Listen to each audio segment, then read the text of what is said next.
Good morning, dear children. How are you? I welcome you all in your GK class. Today, let us do our chapter number 12, our India, nicknames of famous Indians. Okay, let's look at the book. Here are some famous Indians, and you are to match their names with their nicknames. Okay, beta, first of all, see this personality, Sarojini Naidu. She was an important figure in India's struggle for independence. She was also a famous poetess. बेटा वो कविताएं भी लिखती थी और उन्हें जो है नाइटिंगेल ऑफ इंडिया कहा जाता है. बेटा सी दिस पिक्चर, कौन है ये?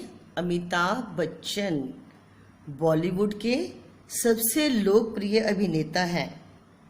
अपनी लोकप्रियता के कारण इन्हें बिग बी के नाम से जाना जाता है. बेटा ये हैं मिल्खा सिंह. इन्होंने 1964 में ओलंपिक्स में भारत को रिप्रेजेंट किया था और इनको फ्लाइंग सिख के नाम से जाना जाता है. ये हैं एपीजे अब्दुल कलाम, इंडिया के फॉर्मर प्रेसिडेंट और well known scientist.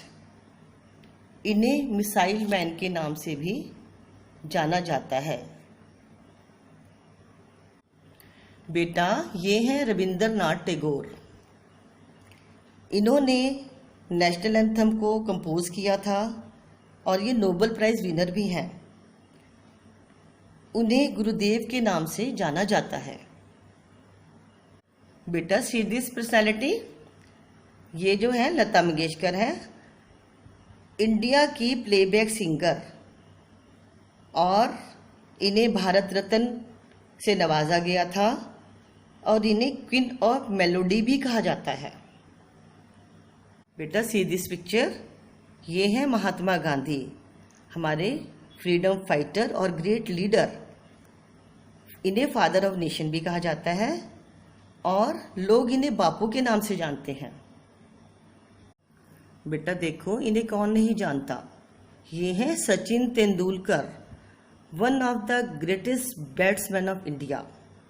He scored more than 30,000 runs in international cricket और इनका निकनेम है मास्टर ब्लास्टर. बेटा ये हैं हमारे सिनेमा जगत के मशहूर एक्टर दिलीप कुमार और इन्हें दादा साहब फाल्के अवार्ड भी दिया गया था और इन्हें जो है ट्रेजेडी किंग के नाम से जाना जाता है. बेटा देखो ये है सुभाष चंद्र बोस, एक सच्चे देशभक्त और फ्रीडम फाइटर थे जिन्होंने अंग्रेजों के खिलाफ आज़ाद हिंद फौज तैयार की थी और लोग इन्हें किस नाम से जानते हैं? बेटा नेताजी के नाम से जानते हैं. बेटा आई होप आपको सबके निकनेम्स पता चले गए होंगे. अब हम बुक में इसकी एक्सरसाइज करेंगे, आप इसे मैच करोगे. बेटा आपका सरोजिनी नायडू, देखो आपका सरोजिनी नायडू है. अब आपने इसमें फाइंड आउट करना है नंबर डी. देखो बेटा नंबर डी पर है आपका Nightingale of India. Sarojini Naidu को और क्या बोलते हैं? Nightingale of India. आपने इसमें नाइटिंगेल ऑफ इंडिया पर नंबर 1 लिखना है. लिखो बेटा जल्दी से. ओके, नंबर 2 है आपका अमिताभ बच्चन. अमिताभ बच्चन आपका नंबर 2 पे है और आपने मैच करना है इसे.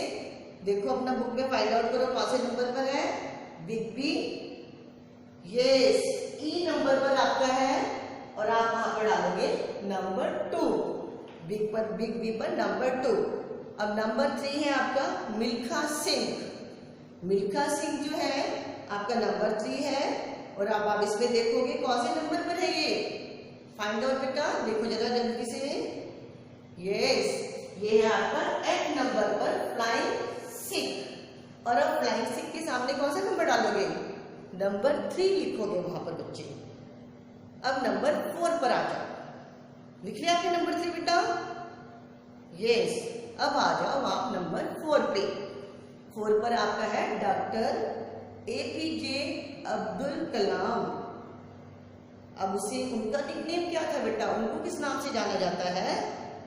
उसने उन्हें काम किया था हमारा मिसाइल के लिए। उन्हें जो है निकनेम उनका जो है the missile man of India. ये आपका A नंबर पर है और इस पर आप डालोगे नंबर 4। कौन सा नंबर डालोगे बेटा? नंबर 4 लिखोगे आप इस पर। लिख लिया बेटे? रिटर्न है बेटा। नेक्स्ट आ जाओ बच्चे, रविंद्रनाथ टैगोर। अब इसमें फाइंड आउट करो बेटा, रविंद्रनाथ टैगोर को क्या कहते हैं? गुरुदेव। यस। कौन से नंबर पर है ये? ढूंढो बच्चे इसमें से। ये बेटे फाइंड आपने ढूंढा? यस, ये है आपका आई पे नंबर 5। नंबर 5 पे है आपका गुरुदेव। नंबर 6 है बेटा आपका लता मंगेशकर। अब आपको पता है लता मंगेशकर जो है वो सिंगर है, बहुत बड़ी सिंगर है और उसे जो है मेलोडी क्वीन कहा जाता है। आप ढूंढो इसमें कहाँ पर है ये? C नंबर पर है बेटा। C नंबर पर मेलोडी क्वीन। आप इस पर डालोगे नंबर 6। शाबाश लिखो बेटे, नंबर 6। गुड। रिटर्न। नंबर 7 पर आ जाओ, महात्मा गांधी। अब महात्मा गांधी को तो सब लोग जानते हैं, सब बच्चे जानते हैं ना महात्मा गांधी को? बताओ जरा मुझे इसे क्या है, किस नाम से पुकारते हैं महात्मा गांधी जी को? यस, बापू। अब ढूंढो इसमें बापू कौन से नंबर पर लिखा बेटा? H पर।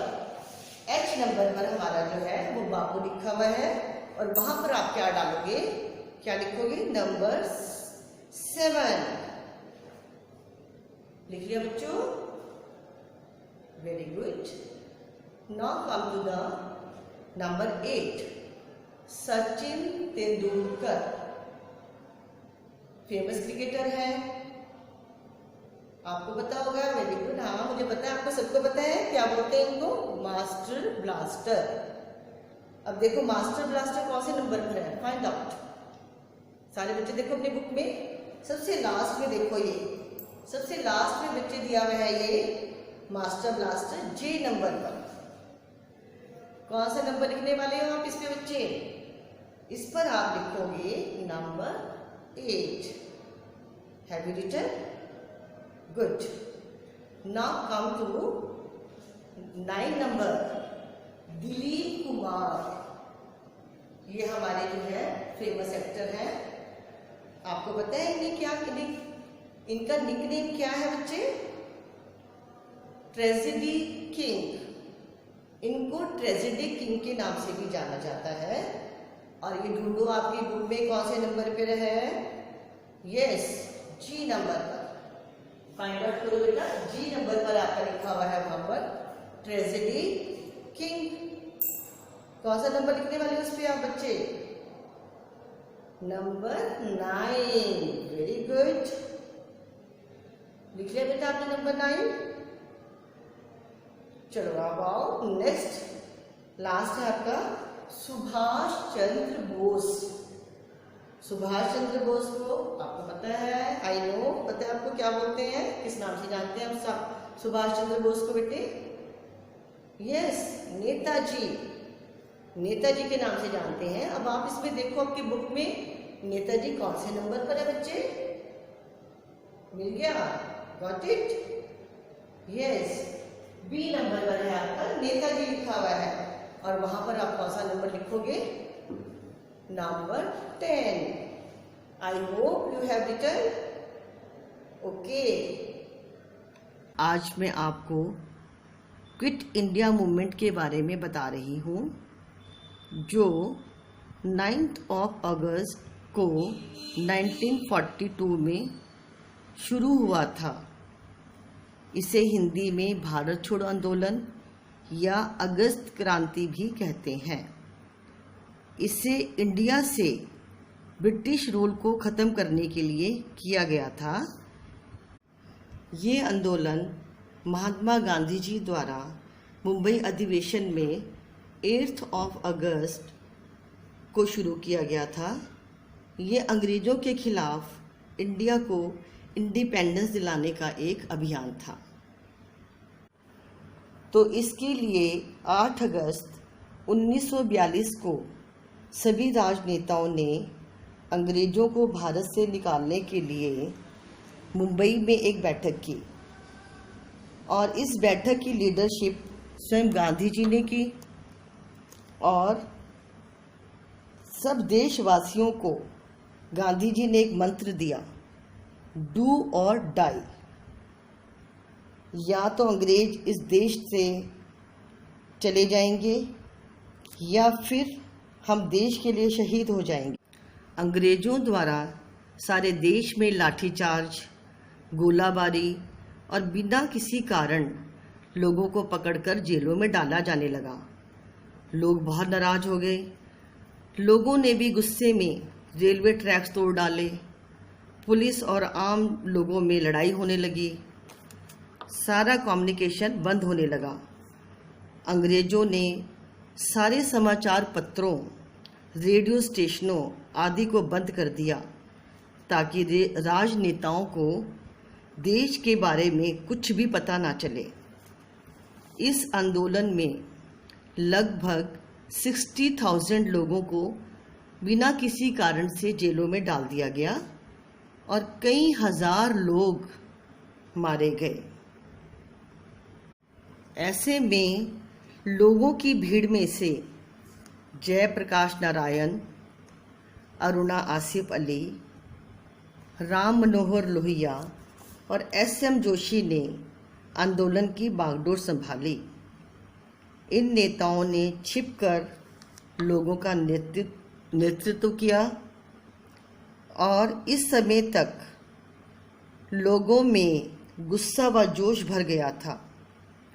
अब वो किसी भी कीमत पर आज़ादी पाने के लिए तैयार थे। अब आप मुझे बताओगे बेटा कि इससे आपने क्या सीखा?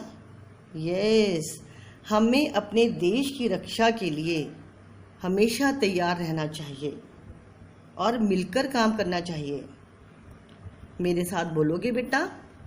वंदे मातरम, जय हिंद।